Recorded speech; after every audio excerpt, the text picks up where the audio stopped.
جو رشتے تمہیں تکلیف دیں ان سے دوری اختیار کر لو، وہ خود لوٹ آئیں گے، مگر اس وقت جب تمہارے دل سے اتر چکے ہوں گے، کیونکہ وہ تمہاری قدر سے نہیں پچھتاوے سے لوٹتے ہیں۔ جس کی دی ہوئی تکلیف سے تم آج رو رہے ہو، وہ کل تمہارے پچھتاوے میں روئے گا۔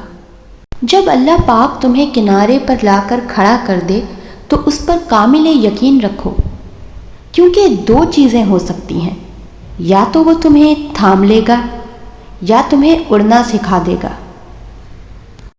حضرت علی نے بڑی پیاری بات کی، ایسے شخص کے ساتھ غداری کتنی بری چیز ہے جس نے خود کو تمہارے سپرد کر دیا ہو۔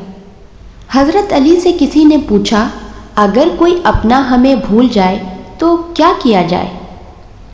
شیر خدا نے فرمایا، کوئی اپنا ہو تو وہ کبھی نہیں بھولتا، اور جو بھول جائے وہ اپنا نہیں ہوتا۔